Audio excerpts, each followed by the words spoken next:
मेरा नाम डॉक्टर राहुल गर्ग है। मैं एफएच मेडिकल कॉलेज के मेडिसिन विभाग में असिस्टेंट प्रोफेसर हूँ। आज वर्ल्ड हेपेटाइटिस डे है। वर्ल्ड हेपेटाइटिस डे हर वर्ष 28 जुलाई को बनाया जाता है। इसका प्रथम मकसद होता है जनता में हेपेटाइटिस के प्रति जागरूकता पैदा करना, जनता को इस बात से अवगत कराना कि हेपेटाइटिस क्या होता है, किस तरीके से फैलता है और हम इससे किस तरीके से बच सकते हैं। हेपेटाइटिस का अर्थ होता है लिवर पर सूजन। हेपेटाइटिस एक प्रकार का इन्फेक्शन है जिसके कारण लिवर पर सूजन आ जाती है।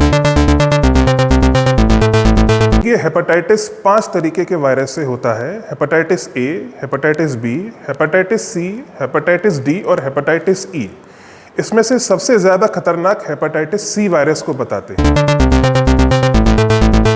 हेपेटाइटिस का प्रमुख असर लिवर पर होता है और लंबे समय तक अगर शरीर में हेपेटाइटिस इन्फेक्शन रहता है तो इसका असर गुर्दों पे भी होता है और खून की संबंधित बीमारियां भी जन्म लेने लगती हैं।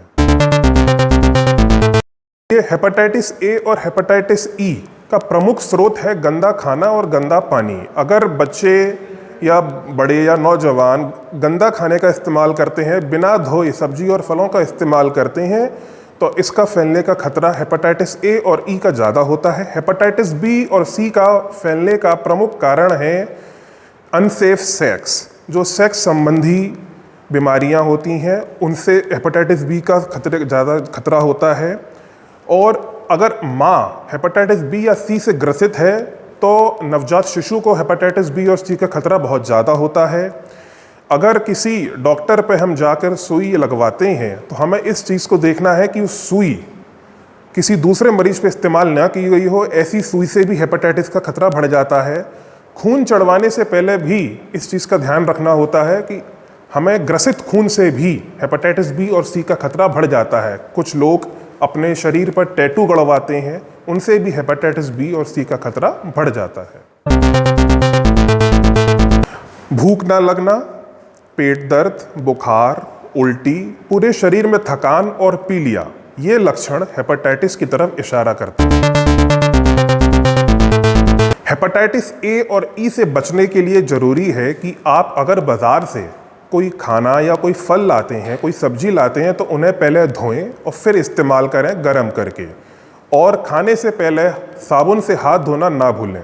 हेपेटाइटिस बी और सी से बचने के लिए आपको सबसे ज़्यादा ज़रूरी है कि सेक्स के वक्त कॉन्डम का इस्तेमाल करें।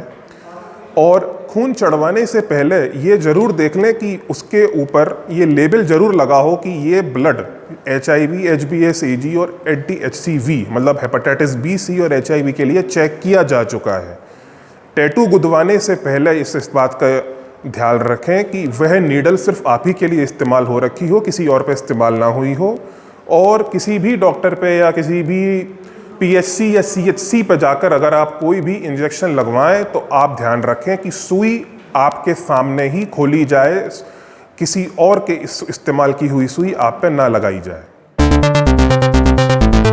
ये हेपेटाइटिस बी और सी का खान पान से कोई संबंध नहीं, लेकिन हेपेटाइटिस ए और ई का बहुत गहरा संबंध है। तो आपको इसका ध्यान रखना चाहिए कि बाज़ार से आप जो भी लाएं उसे पहले धोएं, गरम करें, फ्रूट्स खाएं, ताज़ा फल सब्जियां खाएं, बाज़ार का खाना ना खाएं।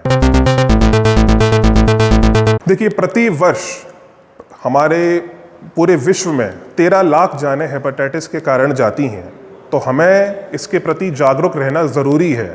अगर 18 वर्ष की उम्र से पहले आपने हेपेटाइटिस की वैक्सीन नहीं लगवाई है तो हेपेटाइटिस बी की वैक्सीन ज़रूर लगवाएं। ये मार्केट में अवेलेबल है और किसी हेपेटाइटिस के लिए वैक्सीन उपलब्ध नहीं हुई है, लेकिन हेपेटाइटिस बी की वैक्सीन 98 से 100% तक कारगर है। तो आप वैक्सीन लगवा कर भी अपने आप को हेपेटाइटिस बी से बचा सकते हैं। और सेफ प्रैक्टिस करके, बाजार का खाना अवॉइड करके और सेक्स के संबंध में सुरक्षा बरतते हुए आप इस बीमारी से बच सकते हैं।